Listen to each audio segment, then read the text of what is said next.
Pep Guardiola's side become the first team in English football to win 4 league titles in a row.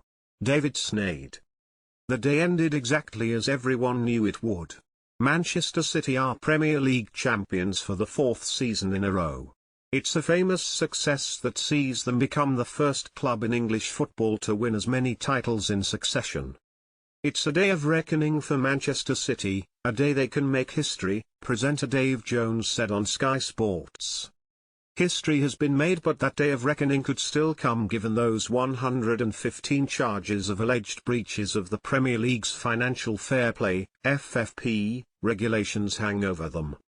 It was a topic of conversation that Sky broached briefly during their build-up, Micah Richards declaring that an outcome needed to be reached ASAP as it was frustrating to have it lingering while so many good people do good work at the club.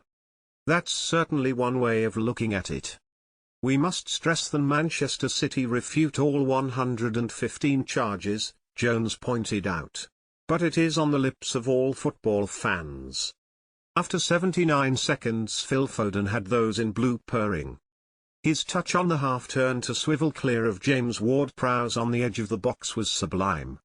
It allowed him to open his body and drive a fierce shot into the top corner from just outside the 18-yard box. Advertisement. The goal was of the highest caliber for a footballer that is pure in every sense. He has the work ethic of someone who feels as if they're fortunate to be in the best team in the country while possessing the ability that makes it clear they are the ones lucky to have him.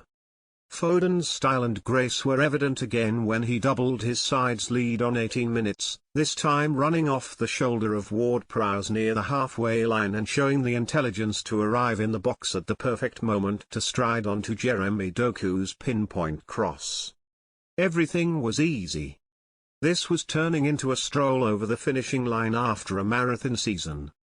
Arsenal, on the other hand, were stumbling at home to Everton. Richard Masters, CEO of the Premier League, was there at the Emirates Stadium rather than the Etihad to see it. Although maybe he only chose to head there given that Sean Dyche's side had managed to survive relegation after the points deductions that led to fans at Goodison Park holding up corrupt placards earlier in the season. Idrissa Gueye put Sean Dyche's side 1-0 up on 40 minutes and nobody would have complained had Masters made an executive decision to throw in the white flag on Arsenal's behalf and let City lift the trophy at half-time. But then, Japan international Takahiro Tomiyasu equalised on 43 minutes, and in the same minute of the game in Manchester Mohamed Kudus produced a sensational overhead kick to half the deficit for West Ham going into half-time. For 60 seconds or so there was tension, drama and intrigue. Not that it continued after the restart.